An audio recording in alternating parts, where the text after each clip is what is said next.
नमस्कार दोस्तों पिछली चर्चाओं में हमने किसी भी माध्यम में या निर्वात में रखे हुए दो बिंदु आवेशों के बीच लगने वाले विद्युत बल, जिसको हमने कूलाम बल भी कहा था, उस पर चर्चा की है। और आइए फिर से एक बार उसको रिमाइंड करते हैं उसके वेक्टर स्वरूप के माध्यम से कि मान लीजिए किसी माध्यम में किसी बिंदु ए पर कोई एक आवेश Q1 रखा हुआ है और इसके सामने इससे कुछ दूरी पर किसी दूसरे बिंदु बी पर कोई दूसरा आवेश Q2 रखा हुआ है। और अब वो आवेश इस आवेश पर कितना बल लगाता है उसको हम सदिश रूप में अगर दर्शाएं तो दूसरे बिंदु से पहले बिंदु की ओर उस सदिश को अगर हम R12 कहें और दूसरे के द्वारा पहले आवेश पर यानी कि ए आवेश पर लगने वाले बल को हम F12 संज्ञा दें, तो हमने पीछे जाना था कि F12 को हम लिखते हैं 1/4 पाई एप्सिलॉन नॉट के इंटू, मान लीजिए माध्यम का परावर्तनांक k है जो यहाँ पर मौजूद है, इंटू Q1 Q2 अपॉन दोनों के बीच की दूरी, तो वो हो जाएगी R12 का मॉड और उसका स्क्वायर, ये तो हो गया उस बल का परिमाण, गुणा उस R12 की दिशा में इकाई सदिश। ये तब है जबकि हमने दूसरे आवेश के द्वारा पहले आवेश पर लगने वाले बल को कैलकुलेट किया है। और ये निश्चित है कि अगर ये धनावेश है तो ये इस पर इस दिशा में बल लगाएगा। मान लीजिए हम धनावेश लेके चल रहे हैं और जो हमारा सोर्स चार्ज है इसे हम सोर्स चार्ज कहेंगे, क्योंकि इसके कारण ही चारों तरफ कोई दूसरा आवेश रखेंगे तो वो या तो इसको प्रभावित करेगा या उसको प्रभावित करेगा, तो इसको हम धनावेश लेकर चल रहे हैं। और अब इसके सामने कोई एक दूसरा आवेश किसी बिंदु सी पर रखा हुआ है, उसका परिमाण मान लीजिए Q3 और उसकी दिशा C से A की ओर यानी कि तीसरे आवेश से पहले आवेश की ओर, उसको हम कह रहे हैं R13। तो तीसरे आवेश के द्वारा पहले आवेश पर लगने वाला जो बल होगा उसको यदि हम F31 कहें तो हमारा पहले आवेश पर लगने वाला नया बल हो जाएगा F13 equal to 1/4 pi epsilon not के इंटू Q1 Q3 अपॉन, अब की बार हमारा R13 का मॉड उसका होल स्क्वायर, ये तो परिमाण होगा, गुणा R13 की दिशा में इकाई सदिश। अब आप देखिए ए आवेश पर दो बल कार्य कर रहे हैं। ये इन आवेशों की नेचर पर डिपेंड करेगा कि या प्रतिकर्षणात्मक होंगे या आकर्षणात्मक होंगे। हम मान लीजिए अब भी फिलहाल इसको भी पॉजिटिव लेकर चल रहे हैं, तो इसके द्वारा इस पर लगने वाला बल इससे दूर की ओर इस तरह से हो जाएगा। क्या वास्तव में जो दो बल हमको दिखाई दे रहे हैं इनमें से कोई सा एक दूसरे की वजह से प्रभावित होगा? तो यहाँ जानने वाली की आवश्यकता है कि किसी भी अन्य आवेश के द्वारा लगने वाला बल किसी दूसरे आवेश के द्वारा लगने वाले बल को प्रभावित नहीं करता बलों के संरक्षण के नियम के अनुसार। इसका मतलब इस पर ये दो बल अपनी अपनी दिशा में काम करेंगे, तो इस आवेश पर एक परिणामी बल काम करेगा जो किसी और दिशा में निर्धारित होगा और उसको हम कैलकुलेट करेंगे तो हमारा सदिशों के जोड़ का नियम यहाँ पर लागू होगा। इसका मतलब बिंदु ए पर रखे हुए Q1 आवेश पर लगने वाला जो परिणामी बल होगा वो इस पर लगने वाले दोनों बलों यानी कि F12 और F13 इन दोनों के सदिश योग के बराबर होगा। अगर कोई एक और मान लीजिए Q4 भी रखा हुआ है तो आप उसके कारण इस पर लगने वाला बल चाहे वो किसी भी दिशा में आरोपित हो, अपनी दिशा में या उसके विपरीत दिशा प्रतिकर्षण या आकर्षण, तो वो दूसरा F14 ये भी इसमें शामिल हो जाएगा। अगर कोई और अन्य आवेश है तो वो भी इसमें शामिल हो जाएगा। और इस तरीके से बलों का संयोजन सदिश नियम के आधार पर हम कैलकुलेट करते चले जाएंगे और इस आधार पर तय होगा कि ये जो आवेश जिसको सभी अन्य आवेश प्रभावित कर रहे थे इस पर परिणामी बल कितना और किस दिशा में आरोपित होगा। तो स्पष्ट है कि विद्युत बलों के अध्यारोपण में भी वही सिद्धांत लागू होगा जो हम मैकेनिक्स में यांत्रिकी में सामान्य बलों का हम परिणामी ज्ञात करते हैं। और उसका तरीका यही है कि चूंकि बल अपने आप में एक सदिश राशि है तो परिणामी बल सभी बलों के सदिश योग के बराबर होगा। अगर कोई दो बल उस आवेश पर किन्हीं दो दिशाओं में आरोपित हैं, मान लीजिए F1 और F2, तो हम पीछे पढ़ चुके हैं अगर इनके बीच में एंगल थीटा है तो यहाँ पर हमारा समांतर चतुर्भुज का जो नियम है कि उनका परिणामी इन दोनों से बनने वाले एक समांतर चतुर्भुज के विकर्ण से निरूपित होगा। इसका मतलब है उसका परिमाण तो इस विकर्ण के बराबर होगा और दिशा इस परिमाण की विकर्ण की दिशा के और होगी। और इस कैलकुलेशन के लिए तो ये तो हमने 2 के लिए किया है। यदि दोनों के बीच में हम डायरेक्ट इसका परिमाण निकालना चाहते हैं तो हम पीछे पढ़ चुके हैं कि परिणामी f हो जाएगा under root f1 square plus f2 square plus 2f1 f2 cos theta. ये 2 बलों के लिए है, लेकिन अगर कई बल काम कर रहे हैं तो फिर वहाँ पर हम सदिश योग निकालने के लिए जो हम तरीका अपनाते हैं वो हम घटक तोड़ करके और सभी घटकों को 2 दिशाओं में, एक x अक्ष की ओर और एक y अक्ष की ओर तोड़ लेते हैं। तो सारे सभी जितने भी हमारे x अक्ष की ओर बल होते हैं उनका परिणामी निकाल लेते हैं। उसको हम अगर fx संज्ञा दें उनके परिमाण को, और इसी तरीके से जितने भी घटक y दिशा में टूटते हैं उन सब का परिणामी को हम अगर fy कहें तो नया परिणामी जो होगा वो f equal to under root हम सीधा fx square plus fy square, ये तो परिणामी बल का परिमाण होगा। और दिशा निकालनी है तो अगर मान लीजिए परिणामी इस दिशा में जा रहा है तो इसके द्वारा अगर x अक्ष से बनने वाला कोण थीटा है तो साफ दिख रहा है कि tan थीटा हमारा हो जाएगा fy अपॉन fx। हम इससे थीटा को ज्ञात कर सकते हैं और हम घोषणा कर देंगे कि वो जो परिणामी बल होगा वो x दिशा से इतने कोण पर होगा। तो ये हम मैथमेटिक्स में जो हम आंकिक प्रश्न हल करते हैं उसमें हम अप्लाई करके देखेंगे। चलिए कुछ उदाहरण लेते हैं इस तरीके से। आप चित्र में देख रहे हैं 3 बिंदुओं ए बी सी पर 3 आवेश रखे हुए हैं। ए पर q, बी पर 2q और सी पर -3q। ए और बी के बीच की दूरी 4 मीटर, बी और सी के बीच की दूरी 3 मीटर और ए बी और बी सी परस्पर लंबवत हैं।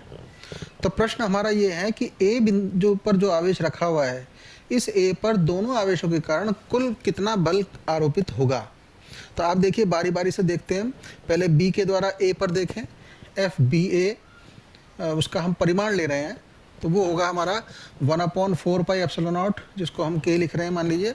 तो के इंटू 1 ये Q1 Q2 आपका हो जाएगा Q into 2Q upon r square हो जाएगा 4 का वर्ग यानी कि 16। और इसकी दिशा जो होगी दोनों धनावेश हैं इसलिए B से A की ओर इस तरीके से, तो ये हमारा FBA हो गया।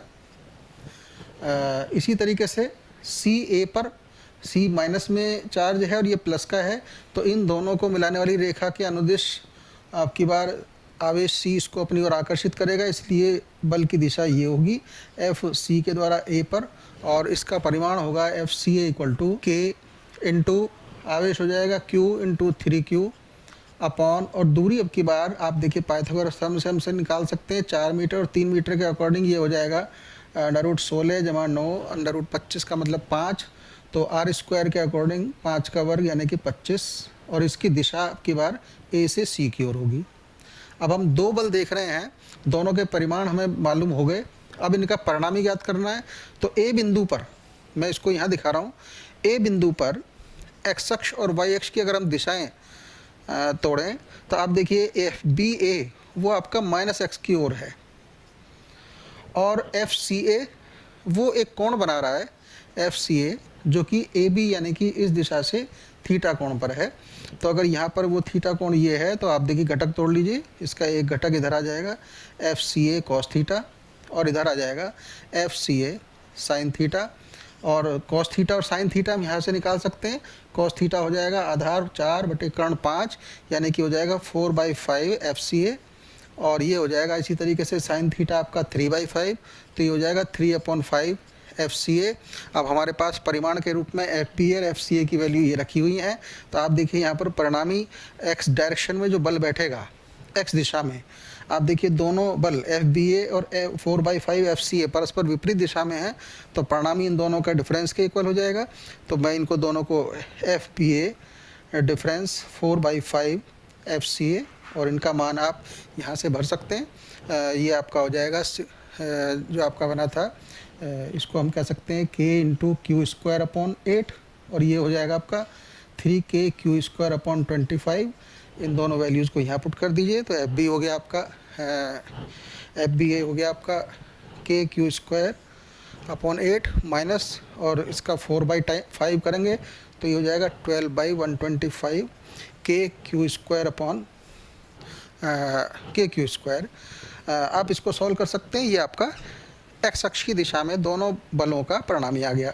इसी तरीके से y सॉल्व करें तो y हमारा यही रहेगा 3/5 एफ सी ए, और एफ सी हमारे पास मालूम है ही, तो इसका 3/5 करेंगे तो ये हो जाएगा 9/1 125 के क्यू स्क्वायर।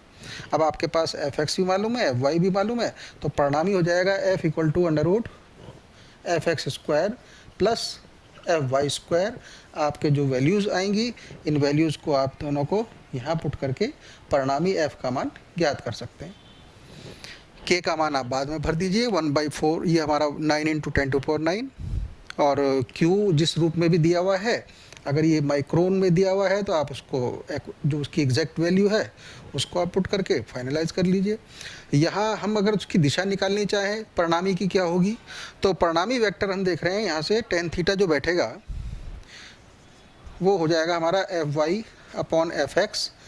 एफ वाई आप कैलकुलेट कर चुके हैं और एफ एक्स आप यहाँ पर जो है कैलकुलेट करके निकाल चुके हैं।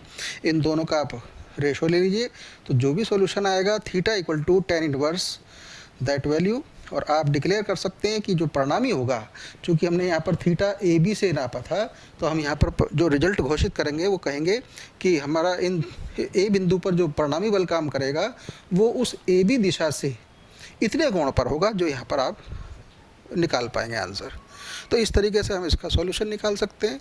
चलिए एक क्वेश्चन और लेते हैं, आपकी पुस्तक का प्रश्न संख्या 6 है, उसे हल करते हैं। प्रश्न ये है कि एक वर्गाकार आकृति के चारों कोनों पर, ये आकृति मान लीजिए ए बी सी डी है, ए बी सी डी, और इसकी भुजा है 10 सेंटीमीटर, और इसके चारों कोनों में ए पर 2 माइक्रोकूलाम, बी पर -5 माइक्रोकूलाम, सी पर भी 2 माइक्रोकूलाम और डी पर -5 माइक्रोकूलाम के 4 आवेश रखे हुए हैं, और इसके केंद्र पर 1 माइक्रोकूलाम का आवेश रखा हुआ है।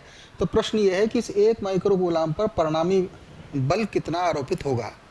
तो इसे सॉल्व करते हैं। चलिए मान लीजिए कि ये पॉइंट ओ है, तो आप देखिए बिंदु ओ पर ए के कारण लगने वाला बल, ये धनावेश है, ये भी धनावेश है, तो इस विकर्ण के अनुदिश ए से ओ की ओर होगा प्रतिकर्षणात्मक।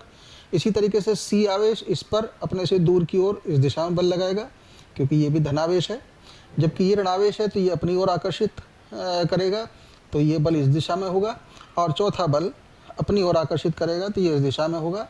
तो ये हमारा हो गया एफ बी के द्वारा ओ पर लगने वाला बल एफ बी ओ, ये हो गया एफ डी ओ, और ये वाला बल हो गया हमारा एफ ए ओ, और ये हो गया एफ सी ओ।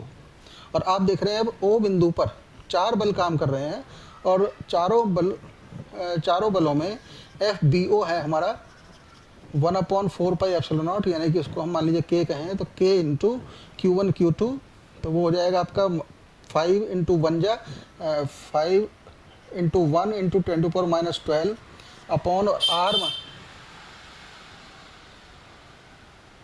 और केंद्र से इसकी दूरी मान लीजिए r है, जो कि हम अगर यहाँ पर ज्यामिति लगाएं तो r की वैल्यू हो जाएगी इस पूरे विकर्ण tan√2 का आधा, यानी कि 5√2 सेंटीमीटर। उसको हम बाद में पुट कर देंगे, तो अपॉन r²।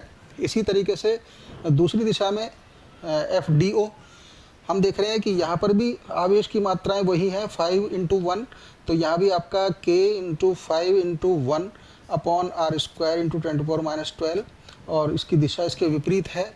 इसी तरीके से ये वाला बल आपका हो जाएगा k × Q1 Q2, यानी कि 2 × 1 × 10⁻12 अपॉन दूरी वही है। और इसी तरीके से ये वाला बल हो जाएगा 2 × ये भी 1, तो k × 2 × 1 × 10⁻12 अपॉन दूरी इसकी भी r² है, क्योंकि विकर्ण शीर्ष जो है केंद्र से समान दूरी पर ही होते हैं। अब अगर यहाँ पर देखिए आप, इसको मैं x अक्ष और इसको y अक्ष के रूप में निरूपित करूँ तो स्वतः ही ये दोनों बल, चारों बल एक दूसरे के लंबवत दिखाई दे रहे हैं। तो इसको x अक्ष और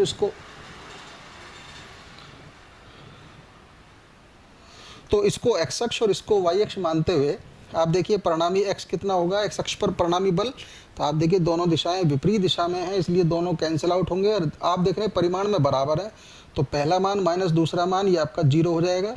इसी तरीके से आप y दिशा में अगर कैलकुलेट करेंगे तो ये भी आप देखिए परिमाण में बराबर है, तो ये दोनों भी आपस में कैंसिल आउट होकर 0 हो जाएंगे, और साफ दिख रहा है कि परिणामी बल जो होगा वो 0 ही होगा। इसका मतलब 1 माइक्रोकूलाम जो केंद्र पर रखा हुआ है उस पर कोई बल लगेगा ही नहीं।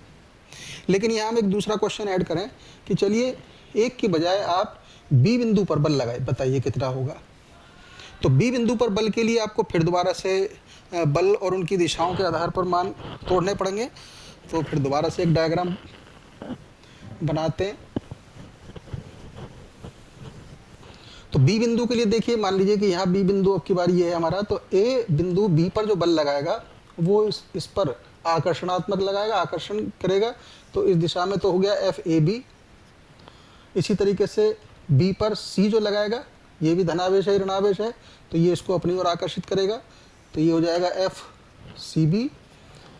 डी वाला आवेश ये ऋणावेश है, ये भी ऋणावेश है, तो ये इसको प्रतिकर्षित करेगा, तो विकर्ण की दिशा में ये प्रतिकर्षित करेगा।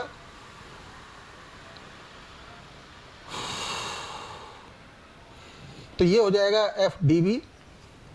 और रहा चौथा आवेश जो केंद्र पर है, ये धनावेश है, ये ऋणावेश है, तो इसको अपनी ओर आकर्षित करेगा, तो इसकी दिशा भी विकर्ण की दिशा में अंदर की ओर इस तरह से हो जाएगी। ये हो जाएगा हमारा एफ ओ बी। अब यहाँ पर हमारे पास 4 बल दिखाई दे रहे हैं। आप घटक तोड़ना चाहें तो देखिए, यहाँ पर इसको मैं एक्स अक्ष और इसको वाई अक्ष के रूप में अगर निरूपित करूँ तो साफ दिख रहा है कि मुझे इन दोनों बलों के घटक तोड़ने की आवश्यकता होगी। तो तोड़ लीजिए। यहाँ अगर हम विकर्ण जानते हैं, वर्ग का विकर्ण आधार से, किसी भी आधार से 45 डिग्री एंगल बनाता है, तो ज्योमेट्री से आप देख सकते हैं ये भी 45 होगा और इसी तरह से ये भी 45 होगा। तो एफ डी बी का एक घटक तोड़ लीजिए आप इधर, एफ डी बी ये कॉस 45 हो जाएगा, ये हो जाएगा एफ डी बी साइन 45। और अब हम इसको तोड़ चुके हैं, इसलिए इसका काम खत्म।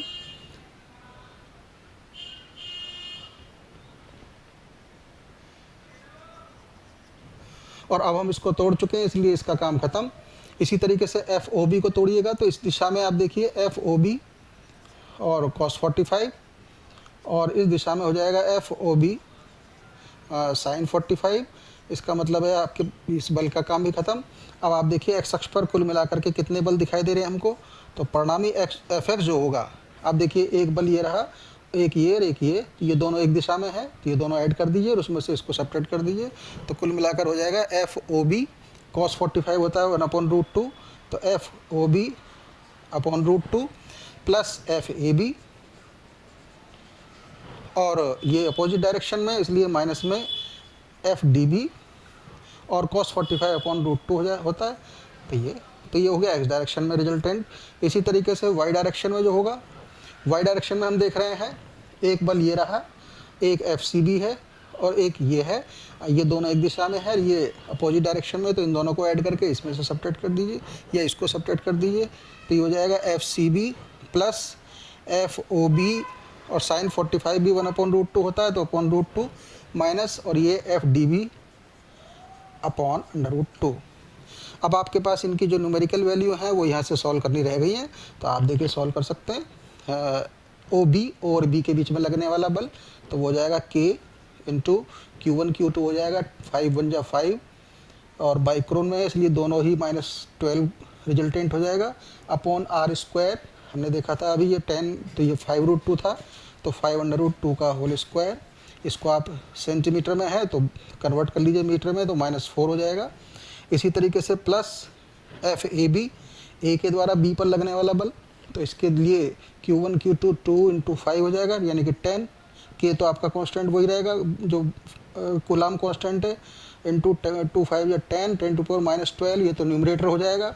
और डिनोमिनेटर में आपकी बात दूरी आपकी 10 सेंटीमीटर है, तो सीधे 10 का स्क्वायर, और मीटर में कन्वर्ट करने के लिए इंटू -4, और माइनस में f O D B, D के द्वारा बी पर लगने वाला, तो आप देख सकते हैं 5 × 5 यानी कि के इंटू 5 5 या 25, और 10⁻12 अपॉन, और डिस्टेंस हो जाएगी अब की बार ये पूरी 10√2, तो 10√2 का होल स्क्वायर, और साथ के साथ मीटर में कन्वर्ट कर रहे हैं तो -4। इस वैल्यू को आप सॉल्व कर लीजिएगा, बाद में के को कॉमन लेकर के के की वैल्यू पुट कर लीजिएगा। इसी तरीके से एफ वाई निकाल लीजिएगा, और फिर दोबारा से इन दोनों का जो रिजल्टेंट होगा वो √f(x² प्लस fy², इससे आप परिणामी का मान निकाल सकते हैं। अगर आपको दिशा भी बतानी है तो यहाँ आप दिशा एक्स अक्ष जो हमने लिया है वो ये लाइन ली है, और ये है डी या ओ बी। तो ओ बी हमारी है जो ए बी, इसको भी कह सकते हैं। तो ए बी वाली लाइन ये है, तो इसका मतलब ए से बी की ओर जो लाइन जाने वाली लाइन है उससे हम दिशा बताएंगे। तो tan थीटा आपका हो जाएगा f y upon f x, यहाँ से आप सॉल्व कर लीजिएगा और जो भी आएगा उसके हिसाब से theta equal to tan inverse that value और डिक्लेयर कर दीजिएगा कि उस परिणामी बल की दिशा बी बिंदु पर जो आवेश बल लगेगा उस बल की दिशा ए से बी को मिलाने वाली रेखा से इतने कोण पर होगी, जो आपका आंसर आता है। तो इस तरीके से हम किसी भी क्वेश्चन में जो रिजल्टेंट होगा एक आवेश पर लगने वाले बहुत सारे बलों के आवेश के कारण लगने वाले सभी बलों के परिणामी का, तो वो हम इस तरीके से सॉल्व कर सकते हैं। चलिए क्वेश्चन मैं आपको देता हूँ, आप उसको सॉल्व करिए। देखिए कोई अभी जो हमने न्यूमेरिकल समझा, किसी भी तरह की इस तरह की प्रॉब्लम को सॉल्व करने के लिए सीधा ये नहीं कि जो भी आंकिक मान दिया है उसे सीधा भर के और कैलकुलेट करना शुरू कर देना चाहिए, बल्कि शुरू में आप देखिए एक ओवरऑल परसेप्शन बनाइए कि जो चार्जेस दिए हुए हैं अगर वो माइक्रोन में या पीको में दिए हुए हैं तो सीधे मान भरने की बजाय उनको तुलनात्मक रूप से संकेत में बदल लीजिएगा और बाद में जब हमारा रिजल्ट आ जाए उसमें वो सांकेतिक मान जितने भी हैं उनके तुल्य मान वो सब भर करके फाइनल रिजल्ट निकाल लीजिए। जैसे कि एक मैं क्वेश्चन दे रहा हूँ आपको, आप सॉल्व करिएगा। मान लीजिए कि एक त्रिभुजाकार, एक समबाहु त्रिभुजाकार फ्रेम है, ये मासलेस फ्रेम है, इस पर कोई वजन नहीं है और ये है हमारा मान लीजिए ए बी सी। इसमें हमने क्या किया कि यहाँ तीनों कोनों पर 3 चालक गोले रखे हुए हैं और वो गोले उन इतने छोटे हैं कि इन डिस्टेंस के सामने नगण्य हैं। इस त्रिभुज की भुजा मान लीजिए वही 10 सेंटीमीटर, सुविधा के लिए हमने 10 सेंटीमीटर दे दिए। अब क्या किया हमने कि ए गोले पर तो हमने 2000 इलेक्ट्रॉन्स वो डाल दिए, बी वाले पर हमने 4000 इलेक्ट्रॉन डाल दिए और इसी तरीके से सी वाले पर हमने 7000 इलेक्ट्रॉन डाल रखे हैं। अब क्वेश्चन ये है, पहला क्वेश्चन, कि इलेक्ट्रॉन इस सतह पर डालने के बाद, तीनों सतहों पर डालने के बाद ए वाले आवेश पर, ए वाले चालक गोले पर कुल मिलाकर के कितना बल आरोपित होगा।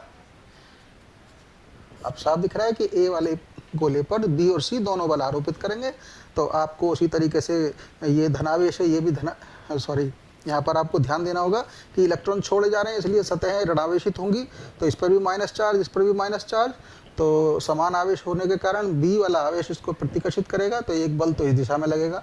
इसी तरीके से सी पर भी ऋणावेश होगा तो ये भी इसको इस दिशा में करेगा। और मैं एक हिंट दे रहा हूँ कि ए बिंदु पर एक तरीके से अब की बार आपका एक बल इस लाइन की दिशा में और दूसरा बल इस लाइन की दिशा में इंट्रोड्यूस होगा। अब इनका परिणाम ही निकालना है, तो सीधी सी आप इसको एक एक्स अक्ष और एक वाई अक्ष मानते हुए आप कोण तलाश सकते हैं। कोण सरल है कि ये लाइन जो ये वाली थी, ये आधार से यानी कि आधार रेखा से कितना कोण बना रही है, तो समबाहु त्रिभुज में ये 60 डिग्री का कोण होता है, तो आप यहाँ 60 डिग्री कोण बना करके इसके सापेक्ष घटक तोड़ सकते हैं और उसी तरीके से उधर भी 60 डिग्री बनेगा, तो इस कोण को भी 60 डिग्री के आधार पर घटक तोड़ सकते हैं और अब आप एक्स अक्ष और वाई अक्ष पर परिणामी बल निकाल सकते हैं। लेकिन यहाँ आपको जो कैलकुलेट करेंगे तो देखिए, इसका चार्ज निकालने के लिए पहले आपको 2000 इलेक्ट्रॉनों के आधार पर आवेश बनाना पड़ेगा और हमने पीछे पढ़ा है कि किसी n इलेक्ट्रॉनों के तुल्य आवेश जो होता है वो Q = n ही होता है। तो आप ऐसा नहीं कि कैलकुलेशन में सीधा ही आप ये मान भरना शुरू कर दें, बल्कि आप ये मानिए कि पहली बार में अगर हम इसको 1000 की संख्या को n मान लें तो एक तरीके से यहाँ पर तो हमारे 2 इलेक्ट्रॉन 2n इलेक्ट्रॉन और इस पर इसी तरीके से 4n और इसी तरीके से इस पर 7n, क्योंकि मुझे दिख रहा है तीनों संख्याएं लगभग 1000 में अंकित हो रही हैं, तो मैंने 1000 को एक कॉमन कर लिया, उस आधार पर मैंने n में तब्दील कर लिया और n इलेक्ट्रॉन पर चार्ज होता है Ne, तो एक तरीके से इस पर चार्ज हो जाएगा Q = 2Ne। तो हम अपनी कैलकुलेशन में n और e इन संकेतों का इस्तेमाल करें। दूरी है 10 सेंटीमीटर, सीधा भरने की बजाय इसको आप r मान लें और अब अपनी कैलकुलेशन में r को r ही इस्तेमाल करें, बाद में हम r को 10 सेंटीमीटर पुट कर देंगे। तो आप देख रहे हैं यहाँ पर जो भी हम एजम्पशन मानेंगे तो n हमारा हो जाएगा 1000 जब लास्ट में हमारा रिजल्ट आएगा। e जब आएगा तो वहाँ पर हम एक इलेक्ट्रॉन का आवेश 1.6 10 की घात -19 कूलाम इसको पुट कर देंगे। इसी तरीके से जहाँ r आएगा वहाँ पर हम 10 सेंटीमीटर यानी कि 0.1 मीटर ये पुट कर देंगे। और जहाँ जहाँ कोणों की आवश्यकता होगी तो वो हमारा समबाहु त्रिभुज हमने दिया है, तो उस आधार पर आप कोण ढूंढ सकते हैं और उनके घटक तोड़ते हुए आप fx और fy निकाल करके इन दोनों के आधार पर परिणामी ज्ञात कीजिए और फिर tan थीटा के अकॉर्डिंग थीटा, और tan थीटा अगर x अक्ष से ज्ञात कर रहे हैं तो x अक्ष आप देख रहे हैं ये लाइन मानिए जो कि BC है, तो आप कह सकते हैं B और C को मिलाने वाली रेखा से इतने कोण पर होगा। तो सीधा मान भरने की बजाय सांकेतिक भाषा में आप हल करने का अभ्यास करें और बाद में जो जो अपने संकेत मान हैं उनको बाद में पुट कर दें। तो इससे क्या होता है कि गणना करने में, गुणा भाग करने में, घातों को इकट्ठा कम ज़्यादा करने में दिक्कत नहीं आती है। कहीं कहीं हम गलती से कोई मान ज़्यादा घटा देते हैं या कम जोड़ देते हैं तो उस स्थिति में हमारे मान में फ़र्क आना शुरू हो जाता है। सांकेतिक भाषा में कोई अंतर नहीं आएगा। चलिए इसी का एक दूसरा क्वेश्चन और दे रहा हूँ मैं आपको। अब की बार यहाँ 2 क्वेश्चन है, इनका आंसर नेक्स्ट एपिसोड में हम जो है उसको डिस्क्लोज करेंगे। अब की बार हमने क्या किया है कि ए आवेश को, ए गोले को हमने बी से टच करके वापस ए की जगह रख दिया, फिर बी को सी से टच करके वापस रख दिया और फिर सी को ए से टच करके वापस सी पर रख दिया है। जब 3 क्रम हमने अपना लिए तो उस स्थिति में ए आवेश पर नया बल कितना होगा, ये आपको सॉल्व करना है। इसके बाद एक तीसरी प्रॉब्लम और सॉल्व करिएगा और वो ये है कि जो दूसरे प्रश्न में आवेशों की स्थिति बनी थी उस स्थिति के रहते हुए अब की बार हम ए आवेश को यहाँ से उठा करके लाए और बी और सी के मध्य में रख दिया। तो यहाँ रखने पर उस आवेश पर यानी कि ए पर कुल मिलाकर के कितना बल आरोपित होगा। ध्यान रहे कि हर स्थिति में जो आप कैलकुलेशन करें वो संकेतों के आधार पर करें और बाद में उन सांकेतिक मानों को आप उसमें पुट कर दें और तब हल करें। इन तीनों प्रश्नों का जो उत्तर है वो हम अगले चरण में जब चर्चा करेंगे आपसे, तो उसमें पहले उसको डिस्क्लोज करेंगे और अपने आंसर को उन आंसर से मैच करिएगा और देखिए कि आप कहाँ तक सही आपने कैलकुलेशन करनी सीखी है। चलिए, ये हमने विद्युत बल और विद्युत बलों का अध्यारोपण, किसी एक आवेश को चारों तरफ अन्य आवेशों से घिरा होने की स्थिति में उस आवेश पर परिणामी बल, उसको निकालने के लिए कुछ आंकिक प्रश्नों का हमने सहारा लिया। उम्मीद है आपको समझ आया होगा। इसके बाद हम लेते हैं नया टॉपिक और वो लेंगे विद्युत क्षेत्र। क्योंकि किसी भी आवेश जिसका हम अब तक जिक्र करते आ रहे हैं वो किसी दूसरे आवेश को या तो आकर्षित या प्रतिकर्षित कर रहा है। इसका मतलब है कि एक निश्चित दूरी पर अगर कोई आवेश रखेंगे तो वो उससे प्रभावित हो जाएगा आकर्षण या प्रतिकर्षण के द्वारा।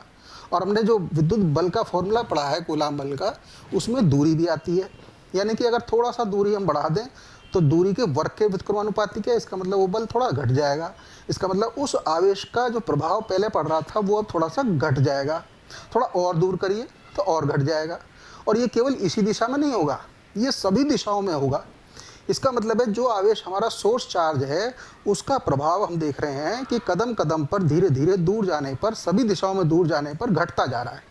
तो वो जो प्रभाव है, वो जो दायरा है जहाँ उसका प्रभाव हावी है, उसी को हम कह देते हैं विद्युत क्षेत्र। तो विद्युत क्षेत्र के बारे में हम अगले टॉपिक में आपसे चर्चा करेंगे। तब तक आप ये सवाल हल करिएगा।